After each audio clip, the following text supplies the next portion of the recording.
আল্লাহ অনুমতি দিলেন। ফেরেশতারা তাকে সেই মহিমান্বিত স্থানে নিয়ে গেল। ইবলিস থমকে দাঁড়িয়ে লেখা পড়তে লাগল। হঠাৎ কয়েকটি লাইনে তার চোখ আটকে গেল।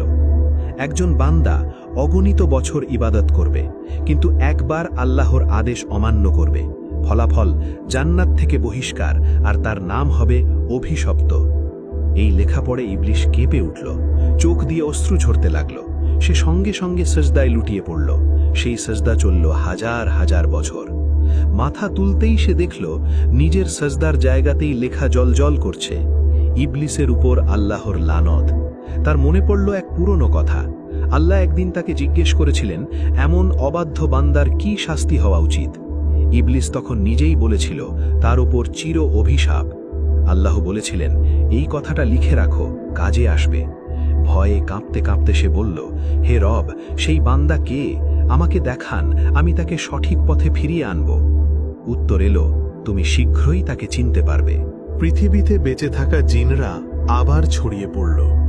নতুন প্রজন্ম এলো, কিন্তু দুঃখের বিষয়, তাদের অনেকেই আবার আগের মতো পাপাচারে ডুবে গেল। তখন আল্লাহ এক নতুন সিদ্ধান্ত নিলেন। তিনি ইবলিসকে ডাকলেন। ইবলিস তখন ইবাদতে পরিচিত, জ্ঞানী আর আসমানে সম্মানিত। আল্লাহ তাকে বললেন, দুনিয়ায় যাও, বেঁচে থাকা জিনজাতিকে আমার পথে ডাকো, তাদের ভুল থেকে ফেরাও। এই দায়িত্ব পেয়ে ইবলিস আনন্দে ভরে গেল। সে বিনয়ের সাথে বলল, হে আমার রব, আমাকে এমন ক্ষমতা দিন যাতে আমি সারা দিন দাওয়াতের কাজ করতে পারি, আর শেষে আপনার দরবারে ফিরে এসে ইবাদত করতে পারি। আল্লাহ তার দোয়া কবুল করলেন। ইবলিস দুনিয়ায় নেমে গেল।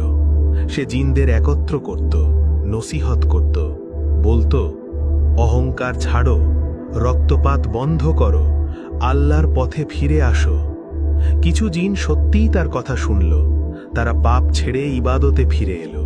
ইবলিসকে তারা নেতা আর শিক্ষক মানতে শুরু করল। কিন্তু অধিকাংশ জিন তার কথা শুনল না, বরং তারা আরো বেপরোয়া হয়ে উঠল। পাপাচার বেড়ে গেল, বিদ্রোহ আরো গভীর হল।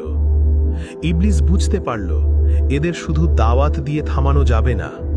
তখন আল্লাহ আবার আদেশ দিলেন, ফেরেশতাদের সাথে যাও, যারা সীমা ছাড়িয়ে গেছে, যারা আর ফিরে আসবে না, তাদের দমন করো।